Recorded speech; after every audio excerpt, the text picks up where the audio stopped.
menjelaskan tentang sunat ab'ad.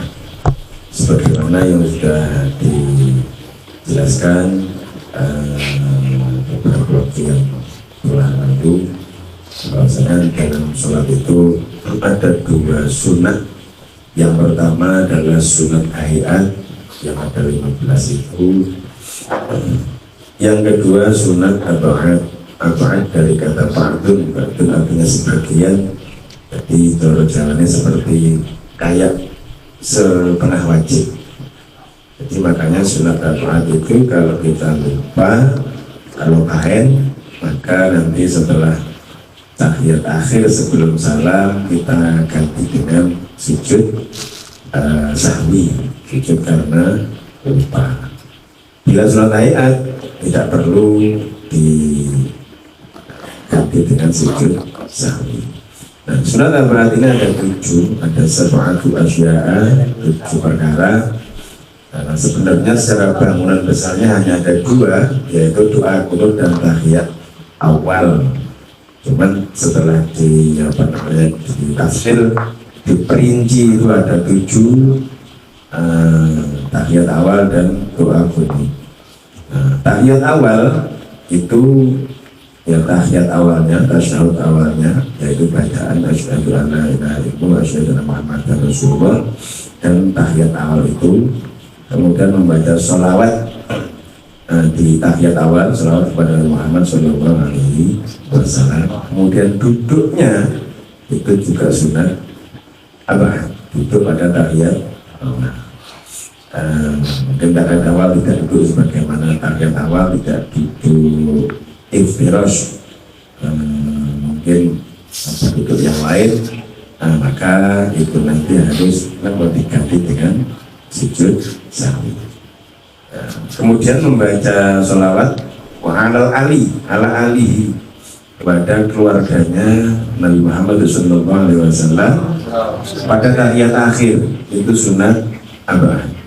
Allahumma shalli ala sayyidina Muhammad wa ala ali sayyidina Muhammad. Itu sunat. Jadi dalam tahiyat awal dan tahiyat akhir itu ada 4 sunat ab'ad. Kemudian dalam qunut itu ada 3. Disebutkan bangunan besarnya ya doa qunut, tapi ada 3 itu yang apabila ditinggalkan nanti harus disempurnakan, diganti dengan sujud sahwi.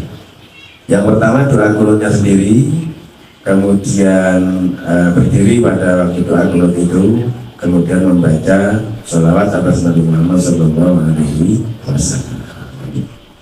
Kemudian kalau diperjelas lagi, doa qunut itu ada 3 bagian.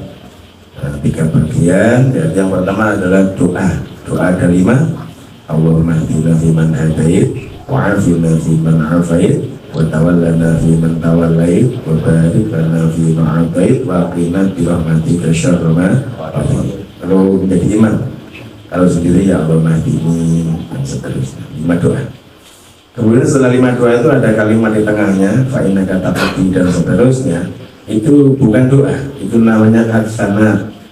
Asana itu apa ya? Kita memuji, cara bahasa Jawanya ngelem, memuji kepada Allah Subhanahu wa Ta'ala. Dan ini tidak patut untuk diamini. Ketika baca ini imam agak pelan, makmum tidak boleh amin. Makmum juga membaca itu. Atau kalau tidak hafal, baca zikir yang lain atau berdoa yang lain. Karena namanya asana. Ketika asana ini sudah selesai, nanti baca sholawat itu juga doa mendoakan Nabi Muhammad Sallallahu Alaihi Wasallam. Kita amin lagi, Sallallahu Alaihi Wasallam, kita amin lagi. Terus kepada Nabi Muhammad Sallallahu Alaihi Wasallam. Kadang ada orang yang tanya, Nabi itu katanya sudah sempurna, mengapa masih doain? Apa butuh doa kita? Tidak butuh doa kita, tapi kita diperintahkan oleh Allah. Bersolawat itu adalah melaksanakan perintah Allah Subhanahu wa Ta'ala.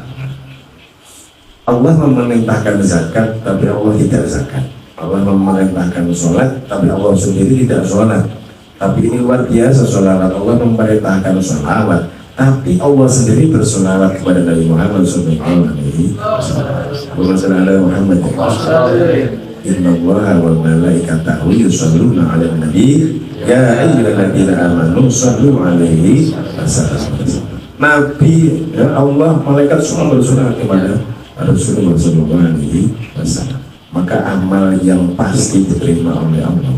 Kata insya Allah, amal yang pasti diterima oleh Allah, baik kita bacanya ikhlas, pamer, dengan tidak khusyuk, dengan kantuk dan sebagainya, ini sholat pasti diterima oleh Allah Subhanahu wa Ta'ala. Kita tidak ikhlas kok diterima, iya. Kenapa kok diterima? Yang dilihat bukan kita yang berdoa, tapi yang dilihat adalah Khalilullah Habibullah kasih Allah meninggal Muhammad sallallahu alaihi wasallam. Makanya di kita itu harus jamaah berdoa itu mesti diawali dengan salawat, nanti diakhiri dengan salawat. Awal diterima, belakang diterima, tengah pasti katut ini.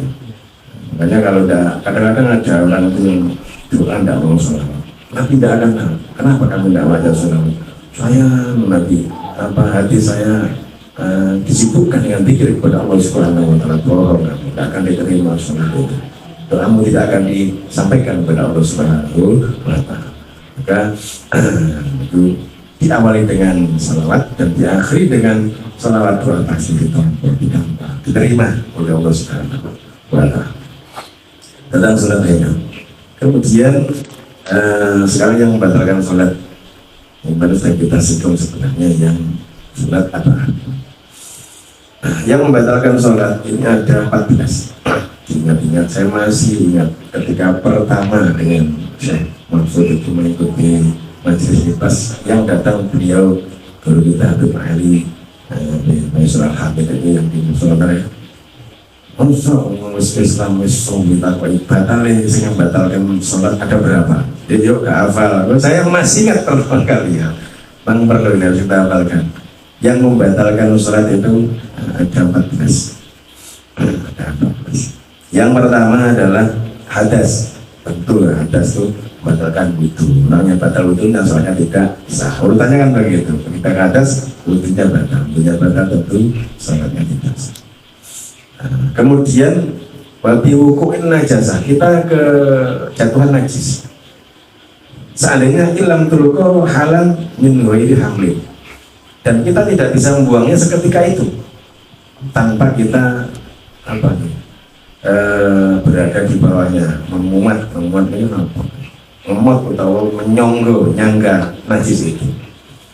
Kalau najis itu tidak kita kita songgo, tidak kita kita di bawahnya dengan angkat mahmul.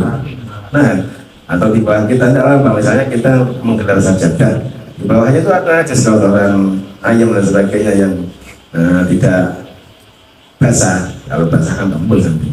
Tidak apa, karena itu sudah bukan mahmulun, bukan kita yang menang, tidak berada di atas kita. Nah, ketika kejatuhan najis, kita tidak bisa membuangnya seketika itu, maka sholat kita batal.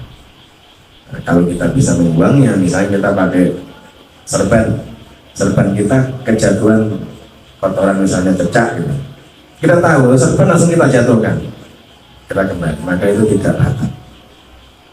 Tapi kalau tidak, dibiarkan saja sampai tumaninah. Waktunya tumaninah itu berdiri berdiam diri sebentar, sekiranya cukup membaca subhanallah. Maka kita sholat kita adalah bagaimana kalau kita sholat di masjid dan kita kejatuhan najisnya ini basah. Ketika kita jatuhkan, kita menajisi masjid, kita jatuhkan apa tidak? Kalau tidak, sholat kita batal. Maka jawabannya, kira-kira waktu sholat itu hampir-hampir selalu masih panjang. Kalau waktunya masih panjang, maka kita biarkan saja. Kemudian kita sholat kita batal, kita suci, kita sholat lagi. Tapi kalau waktunya sudah mepet, hampir habis, maka ini najis yang basah kita jatuhkan saja. Tidak apa-apa kita menajisi masjid, karena sholat kita lebih penting. Setelah kita sholat, nanti kita membersihkan masjid itu, karena itu juga wajib. Maka sholat waktunya itu lebih panjang atau pendek. Kemudian yang selanjutnya, wankishaful aurati illam tustar halal.